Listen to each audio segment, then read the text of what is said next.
அனைவருக்கும் வணக்கம் தோழர்களே. எல்லோரும் எப்படி இருக்கீங்க? ரொம்ப மகிழ்ச்சியாக இருப்பீங்க அப்படின்னு நினைக்கிறேன். இன்றைக்கி வந்து பார்த்தீங்க அப்படின்னா இக்கால கவிதைகள் அப்படின்னு சொல்லிட்டு ரொம்ப இம்பார்ட்டண்டான ஒரு யூனிட்டை வந்து பார்க்க போகிறோம்.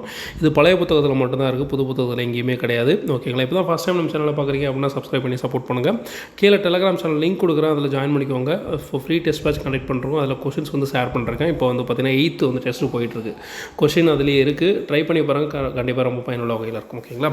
சரி, வாங்க வீடியோக்குள்ளே போகலாம். உரைநடை காலம் அப்படின்றது எதை சொல்லலாம் அப்படின்னா 20ஆம் நூற்றாண்டு வந்து சொல்லலாம். 20ஆம் நூற்றாண்டில் அறிவியலும் இலக்கியமும் விரைவாக வளர்ந்தது. காலம் பல கண்டு தமிழ் மொழியும் புதிய இலக்கிய வகைகள் ஏற்று துறைதோறும் ஓகேங்களா நன்கு வளர்ந்து தலைத்து செழித்தது. தமிழ் மொழியில் செய்யுள் உரைநடை எனும் இருவடிவில் புது இலக்கியங்கள் மலர்ந்தன அப்படின்னு சொல்லிட்டு இந்த யூனிட்லேருந்து பார்த்தீங்க அப்படின்னா லாஸ்ட் குரூப் 4 வந்து கொஷின் கேட்டிருக்காங்க. ஓகேங்களா? அந்த கொஷின் என்ன அப்படின்னு சொல்லிட்டு நான் போக சொல்கிறேன். ஓகேங்களா? அந்த டாபிக் அந்த இடத்துக்கு வரும்போது சொல்கிறேன். அடுத்து வந்து பார்த்திங்கன்னா கவிதை பொருள் 20ஆம் நூற்றாண்டில் உரைநடை வளத்தை கருத்திற்கொண்டு உரைநடை காலம். ஸோ உரைநடை காலம் என்பது 20ஆம் நூற்றாண்டு. இதில் வந்து பார்த்திங்கன்னா கவிதை வடிவம் வந்து கவினுரு வளர்ந்தது. 20ஆம் நூற்றாண்டு தொடக்கத்தில் வந்து பாரதியார், பாரதிதாசன், கவிமணி, தேசிய விநாயகனார், நாமக்கல் கவிஞர் என கவிஞர்கள் பல தோண்டி நாடு, மொழி, இனம், சமுதாயம், கலை அப்படின்னு சொல்லிட்டு பலவாறாக வந்து பாடியிருப்பாங்க. ஸோ மரபு கவிதை அப்படின்னு பார்த்திங்கன்னா பாரதியின் கவிதைகள் 20ஆம் நூற்றாண்டில் அரும்பிய மறுமலர்ச்சிக்கு வித்தாக அமைந்தது.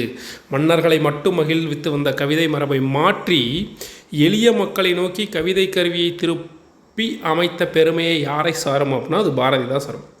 ஸோ 20ஆம் நூற்றாண்டுக்கு முன்னாடி வரைக்கும் பார்த்தீங்க அப்படின்னா மன்னர்களை பற்றி மட்டும் தான் வரும், குடிமக்களை பற்றி ஒன்றும் பெருசாக பாடிருக்க மாட்டாங்க. எக்ஸாம்பிள் வந்து பார்த்திங்கன்னா இப்போ எல்லா இலக்கியமும் மன்னர்களை பற்றி இருக்கும். இந்த காப்பியங்கள் மட்டும் ஒவ்வொன்று பார்த்திங்க அப்படின்னா குடிமக்கள் காப்பியம் நம்ம இது இருக்கு இல்லைங்களா, சிலப்பதிகாரம்.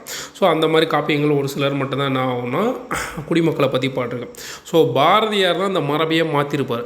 எல்லா கவிதையும் குடிமக்களை பற்றி பாடுறதுக்கு அவர் தான் வந்து ஒரு கருவியாக இருந்திருப்பார். ஓகேங்களா? மக்கள் மேம்பாட்டை அவர்தம் கவிதைகள் அமைந்தன. இந்திய ஒருமைப்பாட்டின் உயர்வினை விளைவிக்கும் அவர் கவிதை அடிகள் பின்வருமாறு அப்படின்னு சொல்கிறார் பாருங்கள். அவர் பாடிய பாடல் 30 கோடி முகமுடையார் உயிர் மெய்யுற ஒன்றுடையாள் இவள் செப்பு மொழிபதி நெட்டுடையாள் எண்ணீர் சிந்தனை ஒன்றுடையாள் அப்படின்னு சொல்லிட்டு அப்புறம் இன்னொரு கவிதை ஒன்று பாருங்கள். பிற நாட்டு நல்லறிஞர்கள் சாத்திரங்கள் தமிழ் மொழியில் பெயர்த்தல் வேண்டும். ஸோ இது வந்து பார்த்திங்கன்னா குரூப் 2ல் வந்து கேட்டிருந்தாங்க. ஓகேங்களா? பிற நாட்டு நல்லறிஞர் சாத்திரங்கள் தமிழ் மொழியில் பெயர்த்தல் வேண்டும் எனும் பாடல் வழிகளுக்கு சொந்தக்காரர் யார், அல்லது பாடல் வழி இயற்றியவர் யார் அப்படின்னு சொல்லி கேட்டிருந்தாங்க. அதில் ஃபஸ்ட் ஆப்ஷன் வந்து பார்த்திங்க அப்படின்னா பாரதிதாசன் அப்படின்னு சொல்லிருந்துச்சு. ஓகேங்களா? இரவாத புகழுடைய புது நூல்கள் தமிழ் மொழியில் இயற்றுதல் வேண்டும். அதாவது என்ன சொல்கிறாங்கன்னா இரவாத புகழுடைய புது நூல்கள் தமிழ் மொழியில் இயற்றுதல் வேண்டும் அப்படின்னு சொன்னவர் யார் அப்படின்னா இது வந்து பாரதியார். அடுத்து வந்து பாருங்கள் நம்ம பாரதிதாசன்.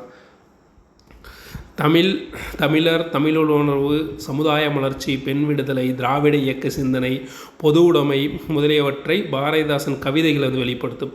எங்கள் பகைவர் எங்கோ மறைந்தனர், இங்குள்ள தமிழர்கள் ஒன்றாதல் கண்டே அப்படின்னு சொன்னவர் யார் அப்படின்னா பாரதிதாசன். இது வந்து குரூப் 4ல் வந்து கேட்டிருந்தாங்க, 2022 கேட்டிருந்தாங்க.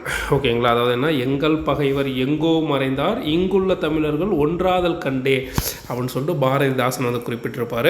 எல்லாருக்கும் எல்லாம் என்றிருப்பதன் இடம் நோக்கி நடக்கின்ற சிந்த வையம் இல்லானும் அங்கில்லை பிறநலத்தை எனதொன்றும் தனியொருவன் சொல்லான் அங்கே அப்படின்னு சொல்லிட்டு இந்த பாடலையும் பாடினவர் யார் அப்படின்னா நம்ம பாரதிதாசன் தான்.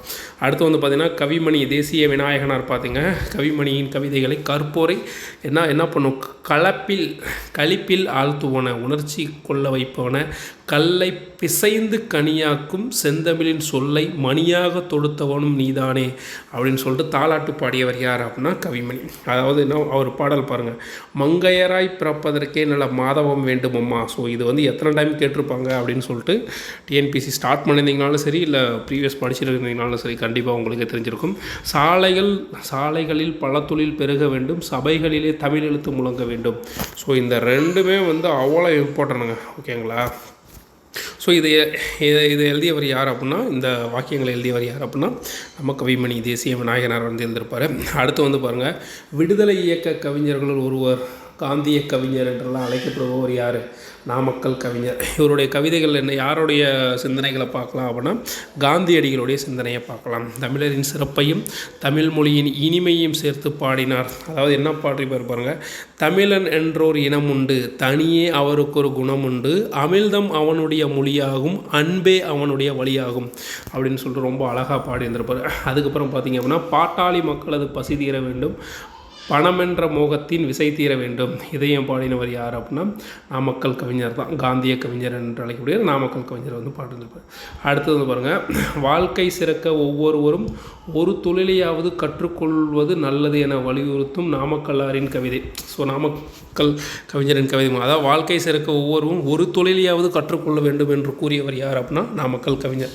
கைத்தொழில் ஒன்றை கற்றுக்கொள், கவலை இல்லை ஒற்றுக்கொள். ஸோ இதுவும் பார்த்தீங்கன்னா நிறையா டைம் அந்த கொஸ்டின் ரிப்பீட்டடாக கேட்டுகிட்டே இருப்பாங்க. நாமக்கல் கவிஞர் அப்படி இல்லைனா காந்திய கவிஞர் கொடுத்துருவாங்க, இல்லைனா ராமலிங்க நார்னு கொடுத்துருவாங்க. ஸோ இந்த 3 பேரில் ஏதாவது ஒரு பேர் மாற்றி மாற்றி வந்துகிட்டே இருக்கும். ஓகேங்களா.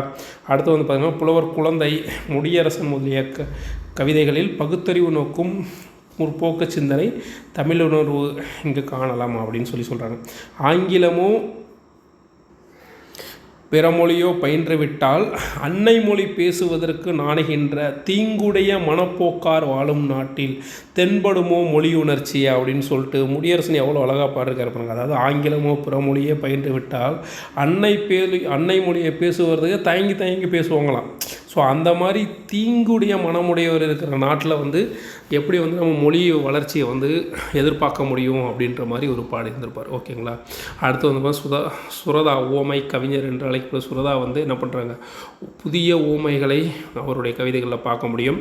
அடுத்து வந்து பார்த்திங்கன்னா முல்லைக்கோர் காடு போலும், முத்துக்கோர் கடல் போலும், சொல்லுக்கோர் கீரன் போலும், தூதுக்கோர் தென்றல் போலும், கல்விக்கோர் கம்பன் போலும், கவிதைக்கோர் பரணல் போலும், வில்லுக்கோர் ஊரி போலும் விளங்கினார் வென்றார் அப்படின்ட்டு சுரதா வந்து யாரை ஓமை சொல்லி பாடிருப்பார் அப்படின்னா மறைமலை அடிகளை வந்து ஓமையாக சொல்லி பாடிருப்பார். ஓகேங்களா. ஸோ மறைமலை அடிகளை ஓமையால் பாராட்டியவர் யார் அப்படின்னா சுரதா. ஓகேங்களா. பாரதிதாசனை தொடர்ந்து இயற்கையின் அழகை எழிலுற படம் பிடித்து காட்டுவதில் வாணிதாசன் சிறந்து விளங்கினார். ஓகேங்களா. பாரதிதாசனை அடுத்து வந்து பார்த்தோம் அப்படின்னா இயற்கை எழிலை எழிலுற படம் பிடித்து காட்டுவதில் சிறந்தவர் யார்? வாணிதாசன். தமிழகத்தின் வெஸ்ட் வர்த் என்று அழைக்கப்படுபவர், பாவலர் மணி, பாவலர் ரேரு அப்படின்லாம் அழைக்கப்படுபவர் யார்? வாணிதாசன். ஸோ அடுத்து வந்து பார்த்தோம் அப்படின்னா புதுக்கவிதை, மனிதகுல வளர்ச்சிக்கு ஏற்றவாறு சிந்தனை மாற்றங்களும் சமூக மாற்றங்களும் நிகழ்தல் இயல்பு. சிந்தனை மாற்றத்தின் விளைவு தான் என்னது? புதுக்கவிதையின் தோற்றம். இந்த புதுக்கவிதையின் தோற்றம் வந்து பார்த்திங்கன்னா அமெரிக்க கவிஞர் வால்ட் விட்மன் சாயலில் பாரதியார் வந்து வசன கவிதையை எழுதினார். ஸோ பாரதியார் யாருடைய சாயலில் வசன கவிதை எழுதினார் அப்படின்னு சொல்லிட்டு இந்த question last time group 2 question. Walt Whitman சாயலில் பாரதியார். பாரதிதாசனின் உரைநடைகள் அனைத்தும் கவிதை நடை கொண்டவை. யாருடைய உரைநடைகள் அனைத்துமே உரைநடை வந்து கூட கவிதை நடையில் தான் இருக்கும். ஸோ அதை தான் அப்படி சொல்கிறாங்க, பாரதிதாசன் உரைநடைகள் அனைத்தும் கவிதை நடை கொண்டவை அப்படின்னு சொல்லிட்டு. யாப்பு நெறிகள் மீற வேண்டும் என இவ்விரு கவிஞர்கள் ஒருபோதும் எண்ணியதில்லை.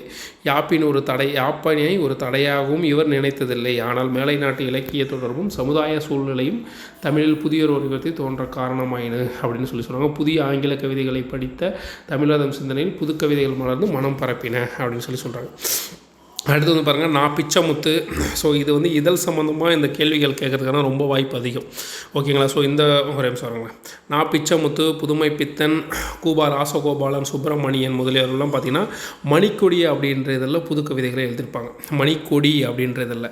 அதே பாருங்கள், வைத்தீஸ்வரன், தருமு சிவராமு, மணி, சீசு செல்லப்பா இந்த கொஸ்டின் கேட்டிருந்தாங்க பார்த்தீங்களா லாஸ்ட் டைமு. எழுத்துன்ற இதில் வந்து புது கவிதை எழுதுங்க. ஸோ எழுத்து என்ற இதழோடு தொடர்புடையவர் யார் அப்படின்னு சொல்லிட்டு சீசு செல்லப்பா. மேலே வந்து நான் பிச்சைமுத்து, புதுமை பித்தன், ராசகோபாலன், சீசு செல்லப்பா அப்படின்னு சொல்லி கொடுத்துருந்தாங்க. ஸோ மேலே அப்படின்னா கீழே ஏதாவது 3 இதை கொடுத்துட்டு இந்த இதிலோடு யார் சம்மந்தப்பட்டவங்க அப்படின்னு சொல்லி கேட்கலாம். இல்லை இந்த இதில் புதுக்கவிதை எழுதியவர் யார் அப்படின்னு சொல்லி கொஸ்டின் கேட்கலாம். அடுத்து வந்து பார்த்திங்கன்னா மீரா, சிற்பி, பாலசுப்ரமணியன் இவங்க எல்லாமே வந்து புதுக்கவிதையை தற்போது வரைக்கும் பரவலாக பாடிட்டுருக்காங்க. புதுக்கவிதை வளர்ச்சியில் வள்ளிக்கண்ணு பங்கு போற்றத்தக்கது அப்படின்னு சொல்லுவோம்.